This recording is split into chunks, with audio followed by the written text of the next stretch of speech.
There are so many back exercises, but I've found that 2 give you everything that you need. Today, I'm gonna take you through my chin-up day.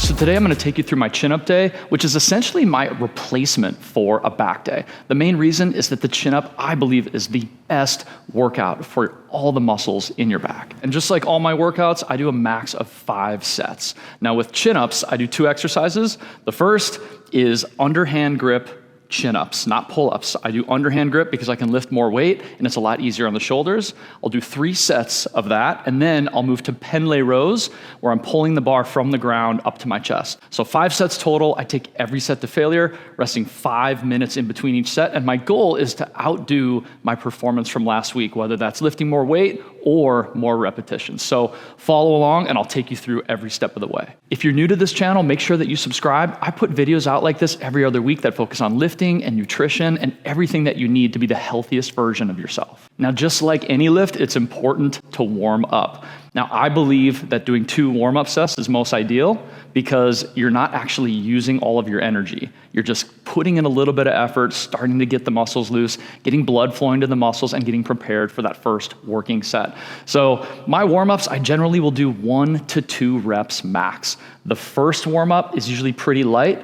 The second warm-up, I'm gonna add some weight, slowly moving towards that first working set. So for me, for chin-ups, I've got enough body weight where I'm just gonna do a couple of reps to start to get loose. Now, the more reps you do, if you see people doing 5, 10 reps in their warm-up sets, they're actually burning through that muscle glycogen that they need for the working set. So that's not recommended at all. Just a couple warm-up sets, a few reps per set is gonna do the job.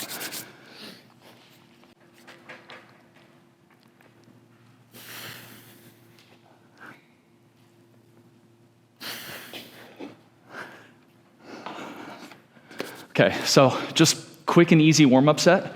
Now, a couple things I thought of here is number 1, you wanna make sure that you can find a bar that you can comfortably reach, and if you can't reach it comfortably, just grab a stool or a bench or something that's gonna allow you to reach it. You definitely don't wanna be overextending your shoulders or having to jump to reach that bar.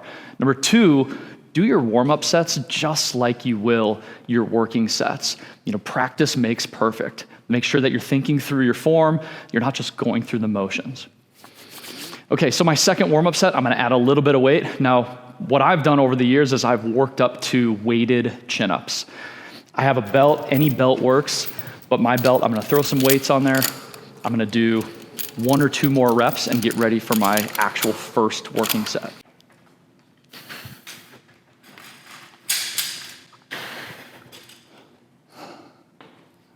Okay, and that's it. That's my entire warm-up. I'm not gonna do any more than that because I gotta save my energy for my first set. And for my warm-ups, I'll generally rest about a minute in between each warm-up set. And I'm gonna get my weights ready for my first working set.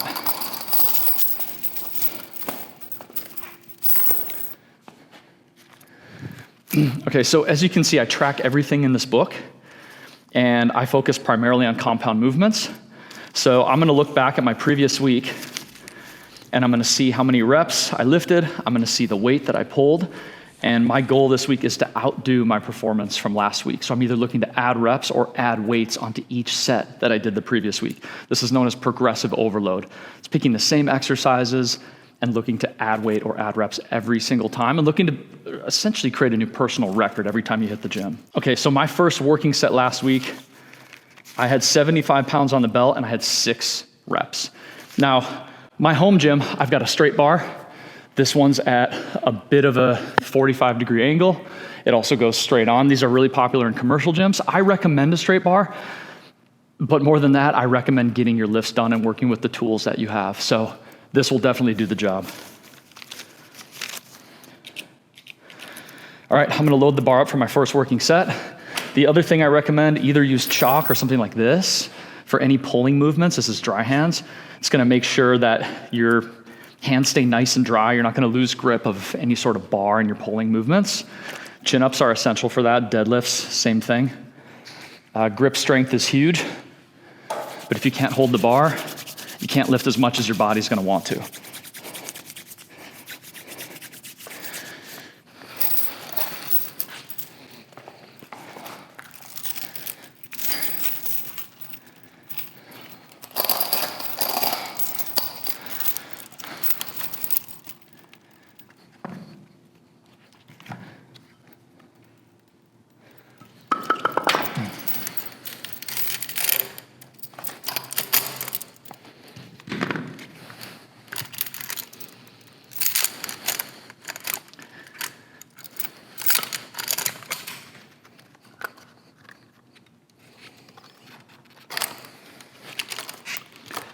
Okay, so I always make sure that the weight is sturdy, the bar is tightened. I'm gonna pull this on the way up because I don't wanna risk injury, hurt anything in my back. And again, saving as much energy as I can for this first lift.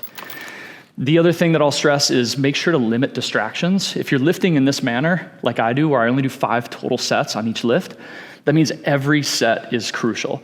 So I need to be as motivated as possible. I need to be as fired up as possible. I need to limit any sort of distractions because with just 5 sets of lifting, you need to give it your all. Now, I'm gonna take this to failure, meaning I can't lift an additional repetition after this. So I'm gonna push this as hard as I can, give it my all, and we'll see where we land.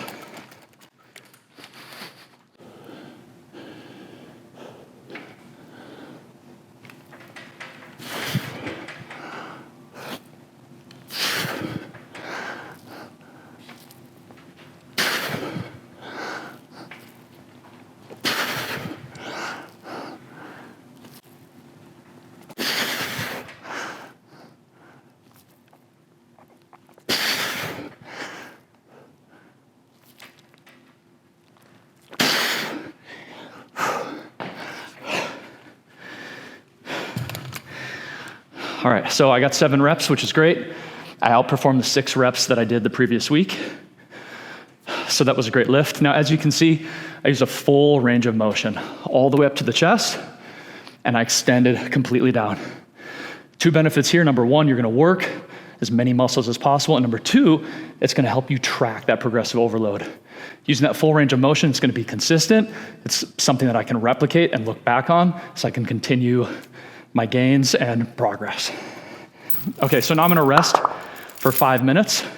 Now that's a longer rest time than a lot of people incorporate, but I've found over the years that strength equals muscle. The stronger that I am, the more muscle mass that I have. So I've found that 5 minutes is enough time to get my heart rate down and make sure that I can give my next set my full focus and intensity.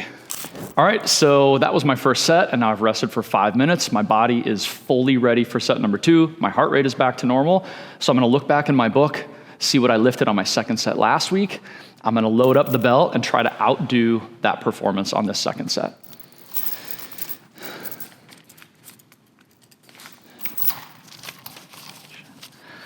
Okay, so last week, my second set, I had 60 pounds on the bar for 7 reps. So I'm gonna load that same weight up, and I'm looking to at the very least match those 7 reps. In a perfect world, I'm gonna get 8. Now, generally, the way that I structure my workouts is something called reverse pyramid. That means my heaviest set is always the first one when I'm feeling the strongest. I'm gonna slightly decrease the weights for set 2 and add reps, and then slightly decrease the weight for set 3 and add even more reps. Generally, set 1, I'm usually between 5 to 7 reps. Set 2, I stick between 6 to 8 reps. And then set 3, I shoot for between 7 to 9 reps. So this is my middle set. We'll see what we can do. Try to outdo that 7 reps from last week.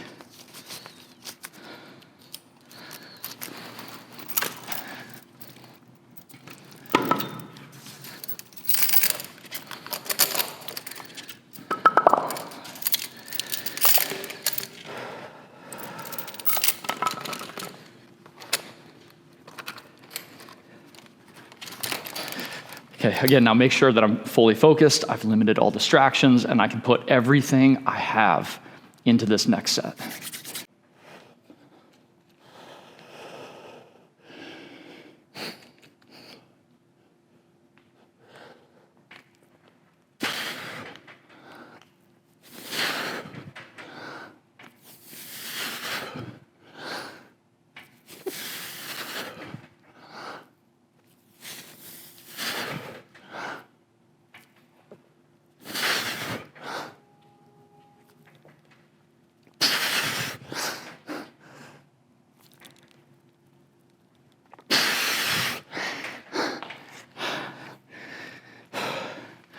Okay, successful. Added another rep, so I got 8 reps that set. Now, again, write this down in my book. I'm gonna rest for 5 minutes, get ready for my final set of chin-ups. So there's actually 2 main reasons why I choose to do chin-ups instead of pull-ups. Number 1, I can lift more weight, and the more weight you lift, that's a direct translation into stimulated growth and increased muscle mass. And number two, I found that it's a lot easier on the shoulder joints. When your hands are facing away from you, it incorporates a lot more shoulders and it tends to be more uncomfortable, especially when adding weight. So I found that hands facing you, it feels better, it's more natural, and again, you can lift heavier weights. It also incorporates more biceps, and I've eliminated any sort of curls or bicep movements because of that. I'm ready for my third and final set of chin-ups, and again, did my 5-minute rest, my body's fully recuperated, and now I'm gonna drop the weight a little bit more and try to outdo my performance from last week. So this last set, I'm gonna put 30 pounds on the belt. Last week I did 9 reps, again, looking to meet or exceed that. So let's get into it.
All right, 10 reps.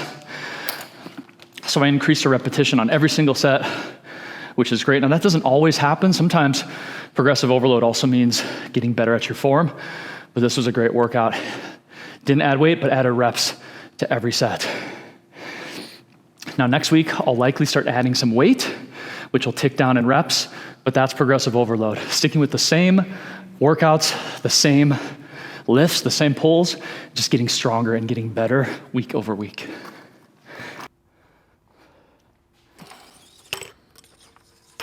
Now on most of my lift days, I add a supporting movement after my main compound lift. On chin-up days, that's the pendlay row.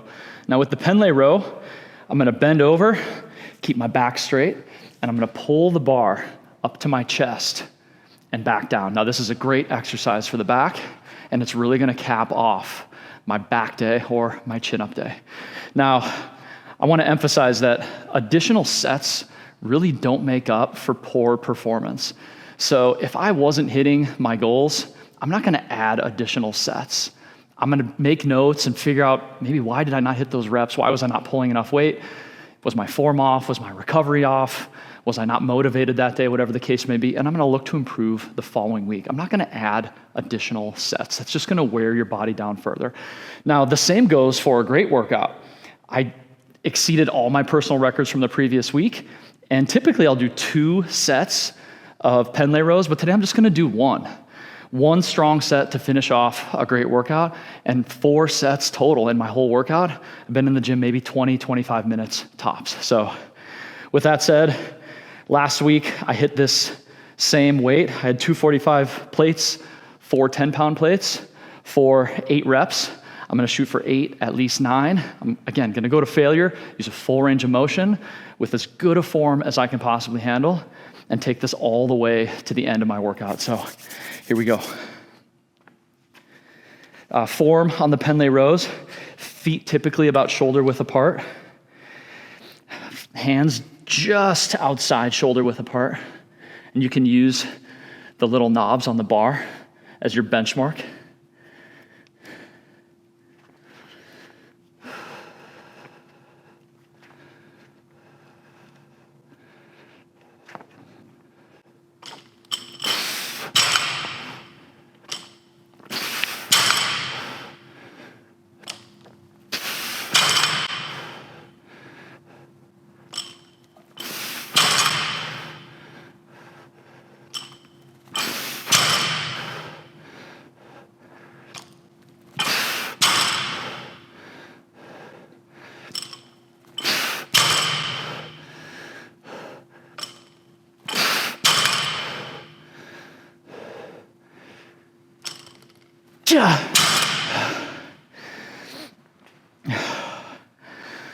All right, 9 reps, added a rep from last week.